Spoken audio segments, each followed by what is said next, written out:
नमस्कार दोस्तों, मैं हूं प्रकृति। स्वागत है आपका न्यूज नेशन के डिजिटल प्लेटफॉर्म पर। असत्य पर सत्य की जीत और अधर्म पर धर्म की जीत का पर्व दशहरा इस बार 5 अक्टूबर को मनाया जा रहा है। दशहरा विजयादशमी दोनों पर्व एक ही दिन मनाया जाता है, लेकिन इन दोनों त्योहार को मनाने की वजह अलग अलग है। इस शुभ अवसर पर सालों से शस्त्र पूजा करने की परंपरा चली आ रही है। हमारी सेना में भी विजयादशमी के पर्व पर शस्त्र पूजन किया जाता है।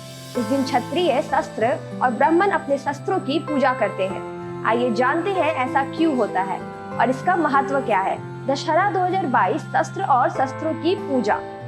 सनातन धर्म में यह परंपरा आज से नहीं बल्कि सालों से चली आ रही है और हर वर्ष दशहरे के दिन विधि विधान से इस परंपरा का पालन किया जाता है। इस दिन शस्त्र शास्त्रों की पूजा का खास विधान है। ऐसा माना जाता है कि क्षत्रिय इस दिन शस्त्र और ब्राह्मण इस दिन खास तौर से शास्त्रों की पूजा करते हैं। मान्यता है कि इस दिन जो भी कार्य शुरू किया जाए उसमें निश्चित रूप से सफलता प्राप्त होती है। प्राचीन काल से ही यह परंपरा चली आ रही है और उस समय में भी योद्धा युद्ध जाने के लिए दशहरे के दिन का चयन करते थे।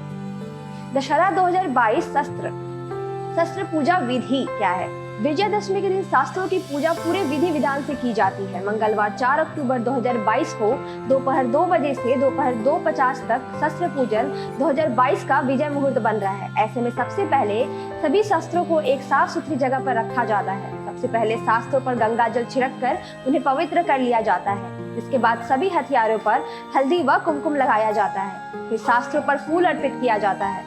आखिर में शमी के पत्तों को शास्त्रों पर चढ़ाकर पूरे विधि विधान से इसकी पूजा की जाती है। नाबालिग बच्चों को दूर रखा जाता है। वैसे लगभग हर पूजा में बच्चों को शामिल किया जाता है, लेकिन शस्त्र पूजा इकलौती ऐसी पूजा है जिसमें बच्चों को दूर ही रखा जाता है। ऐसा इसलिए किया जाता है ताकि किसी भी बच्चे को किसी भी तरह की हिंसक प्रवृत्तियों का प्रोत्साहन ना मिले। भारतीय सेना भी इस दिन करती है शस्त्र पूजा। इस शुभ अवसर पर हमारे देश की सेना भी शस्त्र पूजा करती है। इससे ही दशहरे के दिन शस्त्र पूजा के महत्व का अंदाजा लगाया जा सकता है। इस दिन पूजा में मां भगवती की दोनों योगिनियां जया और विजया की पूजा करने का विधान है। इसके बाद शस्त्र पूजन किया जाता है। इस शुभ अवसर पर मां दुर्गा के हर युद्ध में जीत और सीमाओं की सुरक्षा का वचन किया जाता है। ऐसे ही तमाम अपडेट्स के लिए आप हमारे चैनल न्यूज नेशन को सब्सक्राइब करें और हमारे वीडियो को लाइक एंड शेयर करना ना भूलें।